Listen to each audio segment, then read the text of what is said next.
Happy Wednesday, everyone. Stella here with your fix of gaming news. Lies of P is getting a little easier thanks to an upcoming patch. Horizon Forbidden West is getting a complete edition on PS5, but PC players will have to keep waiting. And Alan Wake 2 is getting a performance mode on some next-gen consoles. Not all.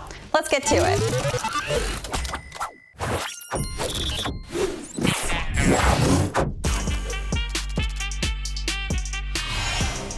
Okay, we can talk Lies of P in just a second, but first, a fun little tidbit of news. Every year, the Miriam Webster dictionary adds new words to the dictionary, and this year's 690 new definitions include a bunch of gaming terms, including cutscene, non-player character, microtransaction, power-up, open world, nerf, rage quit, and boss.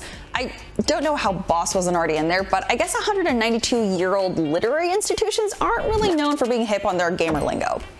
If you're also out of the loop on gaming terminology, you might need a dictionary for this next story.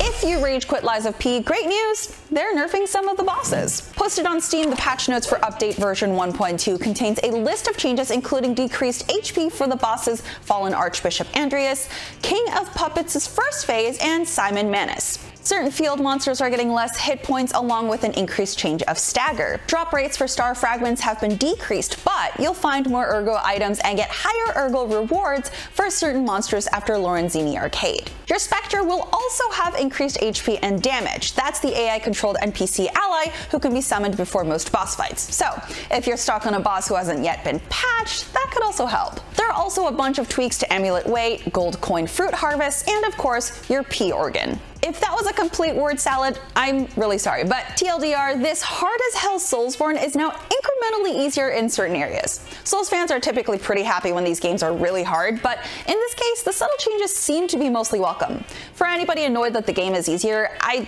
really don't know what to tell you. Currently, this patch is only for PC, but it's presumably coming to consoles soon after. One PC-specific update is official support for the PlayStation DualShock 4 and DualSense controllers. IGN's reviewer gave Lies of P a 9 out of 10, and it's basically the next best thing to a Bloodborne 2.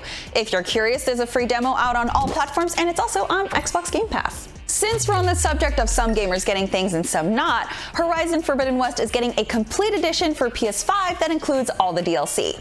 The catch is that PS5 players get it very soon on October 6th, while PC players need to wait until sometime early next year.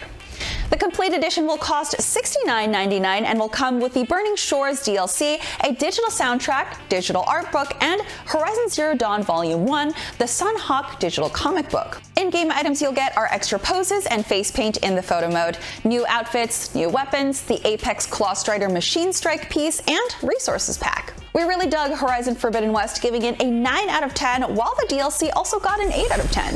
This seems like a really good deal if you haven't yet picked up the game. And finally, Remedy Entertainment has confirmed that Alan Wake 2 is getting a performance mode on PS5 and Xbox Series X. Sorry, Series S owners, looks like you're the ones being left out on this one. But I'm kind of noticing a trend with these stories today. It's like developing for multiple platforms is hard or something. The news comes straight from Remedy themselves via communications director Thomas Puha. On X, Puha posted the game is getting a performance mode, but quote, the game has been built from the beginning as a 30 FPS experience focusing on visuals and ambiance, but somehow we managed to include a solid performance mode. We'll talk details later. When asked if the performance mode is an unlocked 60 FPS or locked at 60, Puha responded that Remedy is, quote, still tweaking that. Puha also mentioned the challenges with the game's performance, specifically with the Pacific Northwest setting. He said, quote, the Pacific Northwest has a lot of foliage, trees, transparent objects, expensive lighting, amongst many other features that make it really challenging on the frame rate. Alan Wake 2 is out on October 27th, really soon, and it's also our IGN First Game of the Month, so check out our extensive coverage of the game on IGN.com and YouTube. And those are your gaming stories for Wednesday, September 27th. If given the option, do you play games in quality mode or performance mode? Let me know in the comments, and if you're looking for something else to watch, check out 2 special features from IGN's State of Streaming Week. One is the top 100 TV shows of all time. See where your favorites landed in the list. And we've also got a video on the cartoon that saved Star Trek.